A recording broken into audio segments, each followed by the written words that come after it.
大家好，又嚟到 ReZero Podcast 嘅時間啦。今次會同大家講 ReZero 第四季奪還篇呢一個故事嘅。喺睇之前，如果你中意 ReZero 嘅話，記住 Like、Share 同埋 Subscribe 個 channel，follow 翻個 IG 同 Facebook 專頁嘅。專頁有兩個，專頁有公式啦，同埋 Amelia 專頁嘅。每一次 ReZero 做完第四季嘅每一集之後呢，我都會同大家咧長談一下啦，同埋解說一下每一集嘅內容啦，同埋一啲嘅細節嘅。好，唔講咁多，即刻開始。嚟到 ReZero 第四季嘅第12集啊，即係呢一個奪還篇啊，咁啊足足等咗2個月差唔多嘅時間咧，終於有得睇啦。咁啊，今集嘅標題咧就叫做呢個接下來的話啦。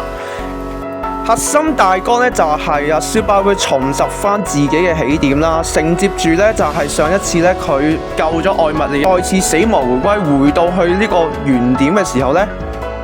佢承載住愛蜜莉亞等人嘅信任，唔再逃避，正式以蔡月霧呢一個身份而迎戰啦。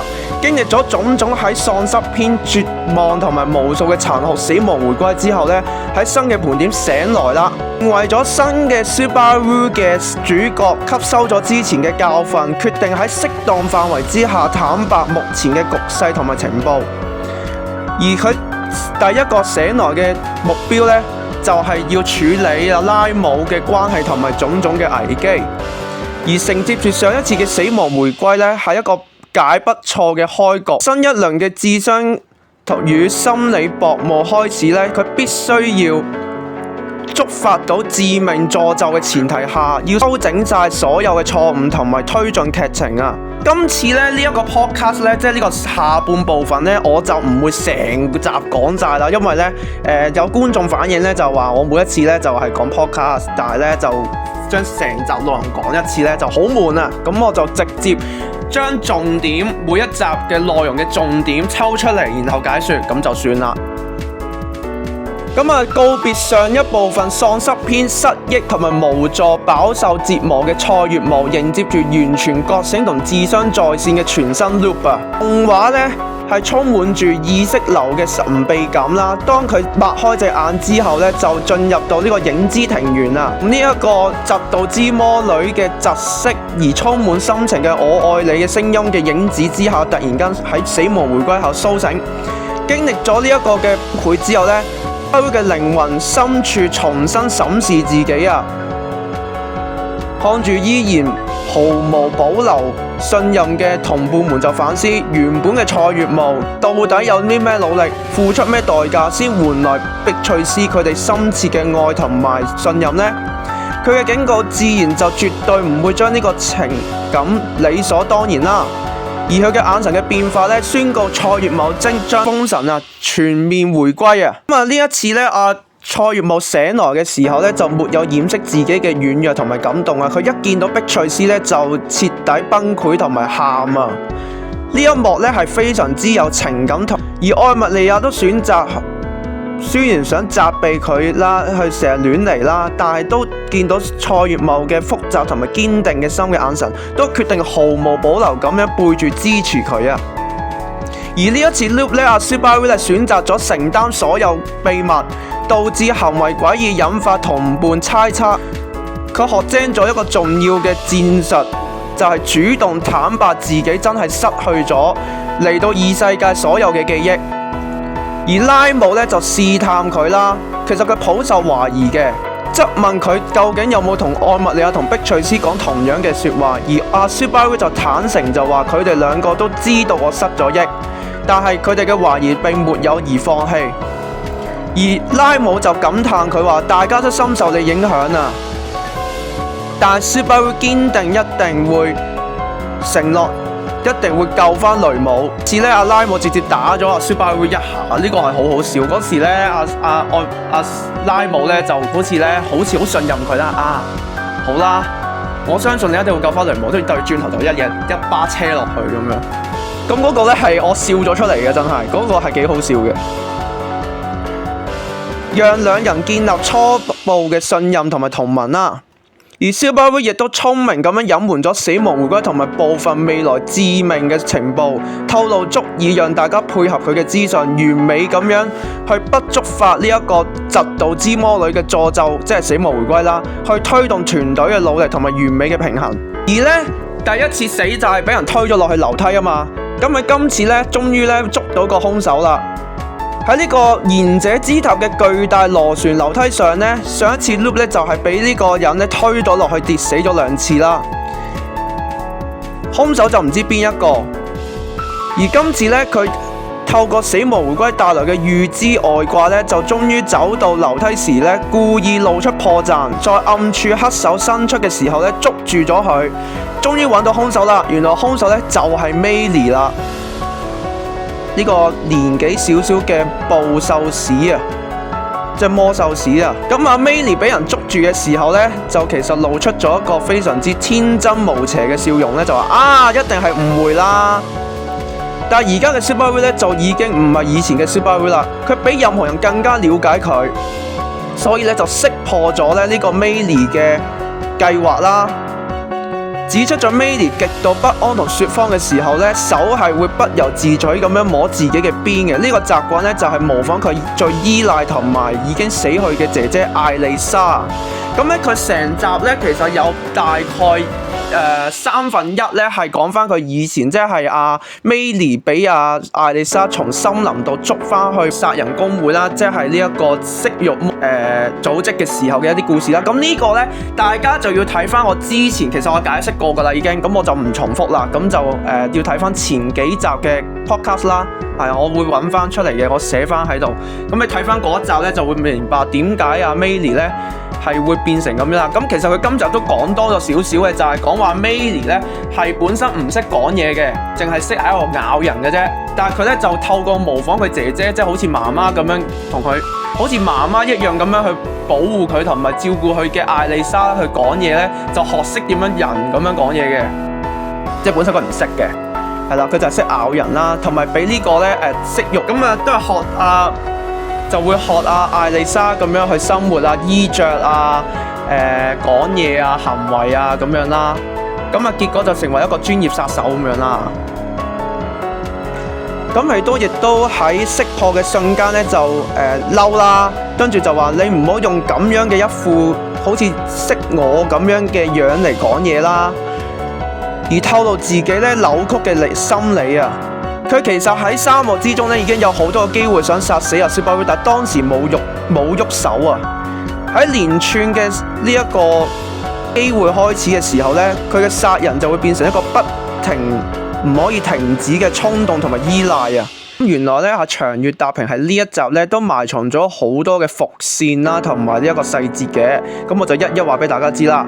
首先之前夏烏娜咧嘅爆料就係話咧阿 Superboy 同賢者師傅咧嘅事情啊係好相似啊。首先咧原來佢師傅莫名其妙會失去記憶啦，好似陌生人咁問佢係邊個啊咁樣啦。而都強烈暗示有死亡回歸啦，同埋400年前嘅賢者咧係同而家嘅 Superboy 係有密切嘅靈魂上嘅關係啊。咁呢個但係作者都仲未講啦嚇。甚至乎都有啲人會猜測愛蜜莉亞同沙提拉其實係兩個人啦，但會唔會有關係呢？咁呢個又係未講，因為大家如果記得上一集即係啱完嘅喪屍篇呢，你會見到窒到天魔佢走咗出嚟，但係愛蜜莉亞又走咗出嚟。跟住佢一嘢斬開晒佢啲不可視之手，咁你就知係兩個人啦。咁但係有冇關係呢？咁呢個又未講嘅。而高塔嘅4大危機呢個涉及有少少劇透啦，我之前講過嘅都就係首先找咗 Maylie 啦。咁內部呢，原來個危機都仲係仍然存在嘅。首先係殺唔死嘅魔獸大軍啦。咁呢個呢係劇透啦。少少劇透啦。咁就係應該下一集應該會有噶啦。其實就係有壞人呢，就統領住無數嘅魔獸咧，去攻打呢一個嘅賢者之塔，想企圖咧就係對付佢哋啦。另外咧就有暴食嘅黑影吞噬啦。咁點解咧？呢一個我又係講過嘅，咁就關嫉妒之魔女事嘅。而且咧就係第一代嘅劍聖咧，亦都會打破咗考試規則，開始自由行動啊。咁呢個又點解咧？又係同壞人有關嘅。咁我就唔講太多啦，大家就睇落去就會知噶啦。呢個係即係嚟緊所講嘅呢個高塔4大危機啊。咁亦都有透露過咧，就係 Subaru 咧，我之前話點解佢瞓覺嘅時候，佢嘅身體就俾人利用咗，做咗啲好古怪嘅行為，例如黑字啊、黑手啊、殺人啊。咁點解咧？呢個又係同嗰班壞人有關啦。咁大家應該估到啦，點解失去記憶咧？失去記憶只有一個原因嘅啫，大佬，成個 ReZero 界有邊個未失去過記憶啊？呢12集咧係一個暴風雨前夕嘅頂級文戲嚟嘅，冇錯。因為你會睇今集，其實基本上冇打咁滯啦，全部都係文戲嚟嘅。咁冇錯啦，因為其實佢分開咗ReZero 嘅喪屍篇同奪還篇。咁你梗係俾一集嗰啲背景戲你，等你睇翻轉頭一集，跟住再睇翻呢一集，你會明白點樣接落去啦。咁所以咧，下一集應該開始打噶啦。即係 ReZero 最好睇就係打啦，如果你有睇第3季嘅話，即係呢一個水門都市篇打呢個大嘴私交，咁一定係最好睇噶啦。咁我補充翻少少啦。咁另外咧，今集咧其實有少部分同小説咧係有唔同嘅地方嘅。咁啊，首先咧就係阿 Maylie 俾卡布拉啦，即係呢個色欲私教改造嘅時候咧，嗰度有少少有唔同嘅。小説不同嘅地方咧，就係阿卡布拉改造阿 Maylie 嘅時候咧，係一個非常之極度心寒啦，同埋好驚恐嘅一個文字描寫嚟嘅。佢會將咧Maylie 變成咧100幾隻青蛙啦，咁每一隻青蛙咧都有獨立嘅意志，至到咧阿 Maylie 咧係有心理扭曲啦，同埋有殺食嘅呢個產生依賴嘅原因啦。咁但係動畫因為尺度問題同埋篇幅咧就降低咗嘅。然後就係 Subaru 對拉姆嘅信任嘅嗰邊嗰場啦，因為咧 Subaru 醒來嘅時候咧，主動去坦白自己係失咗憶啦，咁承諾會救翻雷姆，而阿拉姆咧隨後係理解嘅，文字推進得好快啦。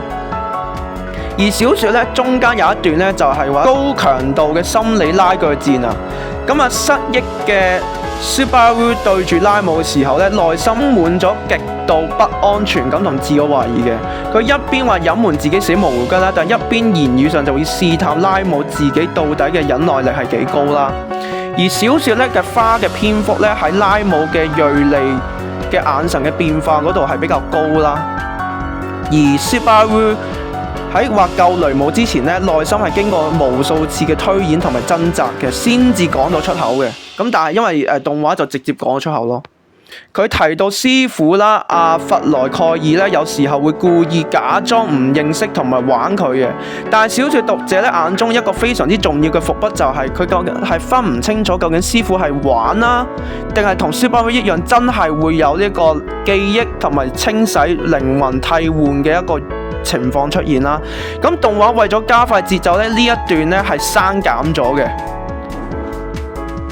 今集咧，愛蜜莉亞咧俾 Subaru 叫做像啦，但係我唔知點解佢啲翻譯叫做美眉啦嚇。咁原來咧作者都有講過嘅，就話咧原來Subaru 叫愛蜜莉亞做愛蜜莉亞美眉咧，係為咗俾佢一個無法接近嘅心儀女孩嘅一個藉口啊！算冇辦法俾佢中意嘅話，都冇辦法噶啦。所以呢一個係一個藉口啦。而愛蜜莉亞咧本人就因為高興被昵稱咧，所以完全沒有排斥嘅心情啦。呢個係隱藏設定啦。咁但係咧，如果你睇翻動畫嘅話，佢係叫做美眉啦，即係像啦。Emilia Jane 咧，佢係有少少唔開心嘅。點解咧？因為以前咧 Emilia 燈噶嘛叫做，佢而家叫 Emilia 像，其實差唔多啦。但係佢就會有啲唔開心咯。就因為以前佢咁叫佢，而家又叫咗另一個叫法，佢就覺得唉死啦，唔通佢真係唔記得咗咁樣，咁就有少少唔開心咯。佢就有少少唔開心，但係後尾就堅強翻，係啦。Subaru 亦都講過，帶住記憶被殺還講得趣啊，但係失憶咗都被殺就好奇怪啦，所以就成為咗佢今次行動嘅動機。愛蜜莉亞喺動畫入邊係用冰嚟救起 Subaru 同埋 Maylie 嘅，但係喺小説入邊咧，佢就成為一個大力士啦，就將佢拉上嚟，咁就一個高光時刻，咁但係就動畫就改咗。不過我覺得動畫改就比較合理少少。咁佢哋最後咧都係諗住唔理失憶呢單嘢住啦，就直接諗究竟點樣打破試煉啦，即係雷德嗰度啦，就想去揾雷德嘅死亡之書，去揾出佢嘅弱點啊！咁但係其實係咪會成功呢？定係會索性雷德會自己走咗落嚟點樣呢？咁啊，大家就睇落去啦。要就其實就唔係太多嘅解釋，咁但係就可以解釋翻少少啦，就係咁啦。因為今集其實基本上就係一個前文後理啦，即係一個鋪排啦。咁講翻俾你聽，接下來係點樣呢？咁之後呢，下一集就嚟料啦。因為呢，其實呢，官方都已經劇透咗噶啦。我所講嘅壞人呢，甚至乎嗰個聲優啊，係被請去20號嘅 podcast 啊，即係官方嗰個 podcast 啊。咁所以，大家睇落去啦。我都唔想劇透咁多啦。其實我知嘅之後，而且呢，之後呢係連續幾次神回嘅。我聽講，因為佢最後嚟緊係得翻8集嘅啫。咁8集入邊好似係有幾個神回嘅，其中一個呢，就我都非常之期待，好想睇嘅，唔係最尾嗰個啊，最尾嗰個都大家想睇嘅，但係我想講中間有一個我係勁想睇嘅，係咩呢？大家估下啦嚇，後尾音樂呢，我都係估緊嘅已經，係啦，就係咁樣啦。好，咁啊，今集嚟到咁多先，咁啊講下感受啦。嗱，即係 ReZero 都睇咗差唔多，我有冇10年嘅，即係我有睇咗7年至6年啦。因為我係由冰結之本開始睇啦，我會見到其實每一個主角或者每一個人物佢嘅性格或者行為或者佢嘅成長係非常之大啦。你由睇呢個第一季莫名其妙乜都唔知道，好似睇到一嚿嚿咁樣啦，好似唔好想睇落去啦。但係如果你堅持睇落去，可能睇埋第2季，咁你會知道第2季有啲悶啦。第2季係可能鋪排緊佢哋嘅成長啦，係一個過渡啦。雖然係聖話篇，全部都係講自己嘢啦。去到第3季，終於講翻大圍嘅嘢啦。黃選要對抗呢個大罪司教啊，咁樣開始有啲好戲睇啊，咁樣啦。見到佢哋成長晒啦，1年後啦，大家都堅強晒啦，強大咗啦，勁咗啦。甚至乎愛蜜莉有啲設定都改晒啦，咁樣啦。去到而家第4季啦，又嚟啦，又有大危機啦，又唔知點樣處理啦，越嚟越勁，越嚟越玩得越嚟越勁啦。你會見到其實呢一套嘢係基本上係頂級神作嚟嘅，即係 ReZero 佢嘅級數同其他異世界番其實真係冇得比，因為佢實在太複雜，而且係複雜到一個程度係你會諗爆個頭嘅。咁我覺得諗爆個頭之餘好睇。同埋你睇落去真係覺得會有意思嘅，我就覺得係一個非常好嘅動畫咯，就係咁樣。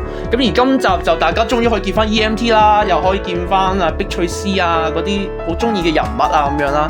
咁而且我都知道其實今季開始即係第4季開始咧 ，EMT 教嘅呢個股咧係上升得好勁嘅，真係比起雷姆股價。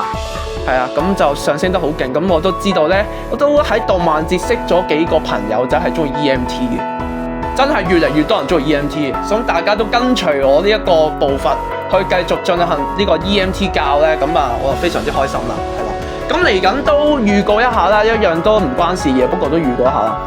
我知道近排有觀眾問我會唔會開嗰隻婚紗嘅 EMT， 放心，我已經訂咗啦。嗰隻婚紗嘅 PVC 嗰隻 figure， 我係一定會開嘅，咁就要等下年7月先至開。咁啊，下一集 ReZero 嘅 podcast 再見。中意呢條片記得 like、share 同埋 subscribe 我 channel。咁我哋下次 ReZero 嘅下一集第4季再見，拜拜。